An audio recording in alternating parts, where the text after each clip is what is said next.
Zone 2 is something of a buzzword.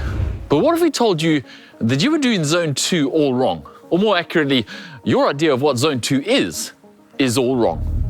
Well, it just might be. Sam Long, a couple weeks ago, put out a very interesting video, his top tips for training for the cycling. And one of them was his weekly Zone 2 ride. But in that, he went into some detail about how hard his Zone 2 ride gets. Well, we've got Sam Long here on the video call. He's going to talk to us about that Zone 2 ride. Hi, Sam. Thanks for joining us.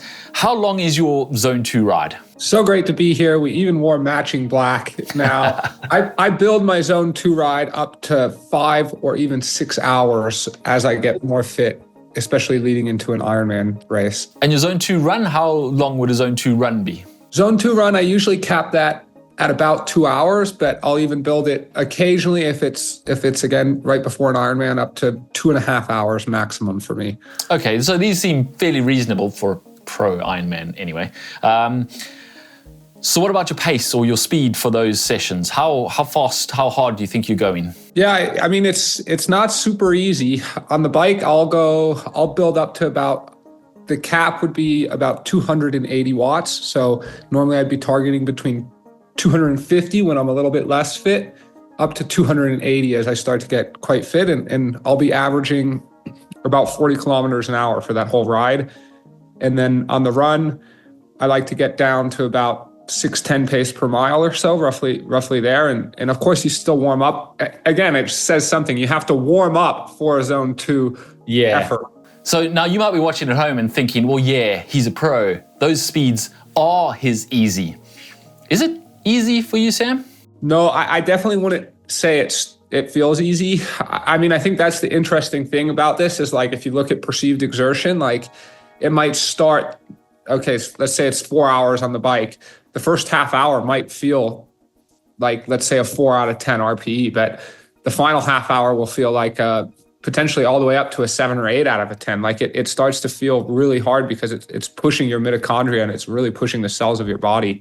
That's really interesting because a lot of our beginners would go, Zone 2 is an easy zone. Those are interchangeable. Your RPE is easy, Zone 2 equals RPE easy. But what you're saying is that just because it's Zone 2 doesn't mean your RPE stays in the easy zone. Your perceived exertion can actually be pretty high, even in Zone 2. Yeah, absolutely. I mean, Zone 2 is like, it's the biggest, well, I suppose Zone 1 is the biggest zone, right? But like, because it goes from 0 to like 55% of FTP, but like you're never working at 10% of your maximum, right? Zone 2 is the actual biggest zone that we work in, from 55 to 75% of your thresholds. And if you look at that, like that's even pros, we're not working at that much more in an Ironman than 75% of our FTP. We maybe get up to 80, 82 at times, but it's pretty well an Ironman. It's pretty well Ironman pace, which we also call tempo, but it's actually Zone 2 when you're well conditioned and everything. And so it requires still a lot of energy expenditure. It requires a lot of muscular endurance, and it requires a lot of mental focus. And I do think those with the best Zone 2 are the most resilient athletes and the ones that traditionally are going to be doing the best, really. What Sam is saying there is that the labels of easy and Zone 2 should not be interchangeable. While Zone 2 can be easy, Zone 2 can also be pretty difficult, even for a top pro. Or should we say, especially for a top pro. Let's bring in another guest. I don't want to say he's on the other end of the spectrum from Sam Long, but he's not quite Sam Long's level. Phil, how do you find Zone 2 as far as effort level goes? Yeah, I've only just started using it, but I find it quite hard to go that slow. So you have to go really easy to stay in Zone 2, even at the top end of it? Yeah. I mean, I never find running easy, but it is really bloody hard to go that slow. So how do we reconcile this? Should beginners even be doing Zone 2? Personally, I find that my Zone 2 is kind of in between Sam's and Phil's. I won't get into Zone 2 just by getting off the couch, and I can actually jog decently fast and stay in Zone 1. But my Zone 2 starts at a pretty slow pace, and I have to be working fairly hard to get out of Zone 2, but certainly not killing myself. It's a pretty sustainable effort level. The thing is, zone 2 is not defined by how hard you're running or by how fast you're running. Zone 2 is a physiological zone. It is defined by what's happening inside your body. We spoke to Precision Fuel Hydration's Sam Sheppard to find out exactly what is going on inside your body when you're in zone 2 and what changes when you go to zone 3. So, Sam, welcome. Can you explain to me physiologically what is zone 2? Is it just numbers on your heart rate monitor? Yeah, so I suppose we think about physiologically at least zone 2 being sort of 55 to 70% of heart rate max. So that's the number we see on the screen.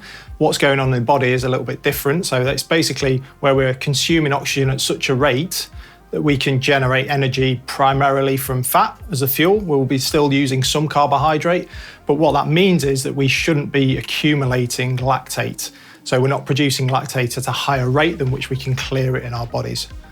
But then why would, for a beginner like Phil, it feel really hard or feel really easy? He doesn't have to put any effort in to get to that point, whereas someone like Sam Long has to put quite a lot of effort in to get the same zone 2 result in his heart rate.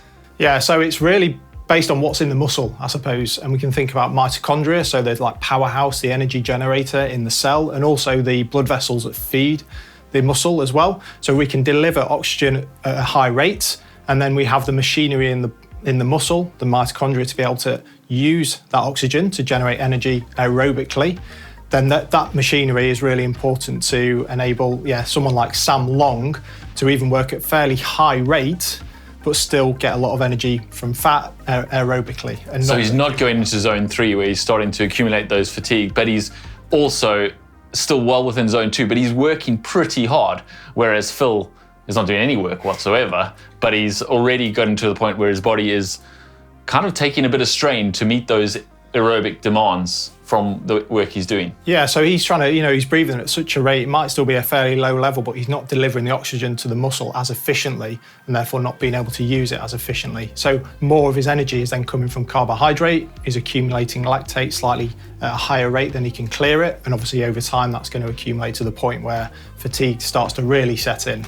So it does beg the question then, you see those graphs where you see zone 1, zone 2, zone 3, zone 4, zone 5, and next to it you have the RPE, and they're perfectly aligned all the way up.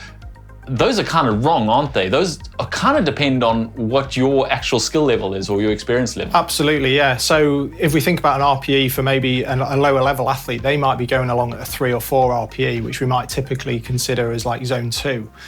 And that might be absolutely fine, but Sam Long, as an example, might be working at the top of zone 2 even before he goes into zone 3, and his RPE might be sort of 5 or 6. So it's a much harder effort for him to sustain that, and that's also the case the longer he gets into a session as well. It becomes much harder in terms of RPE.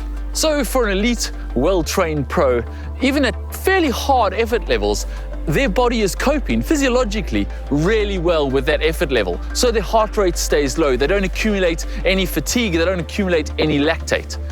An untrained beginner, on the other hand, is going to find even low effort levels quite physiologically taxing. They're going to accumulate fatigue, their heart rate is going to get higher, and they're going to feel like their perceived effort level is quite low, but physiologically, their body is taking some strain. It is somewhat ironic that the fitter you are, the harder zone 2 feels. But that is exactly the case.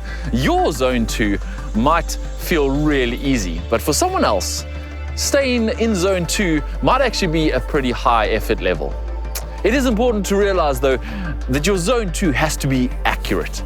So don't use the heart rate zones that your watch guesstimated for you. Rather, test your threshold and make sure that your heart rate zones are completely accurate. We actually have a video on how to do that right here, so you can watch that now. Hope you guys have learned something from this video and found it interesting. If you have, hit that thumbs up button to support the channel. Don't forget to subscribe so you don't miss all the rest of our running videos.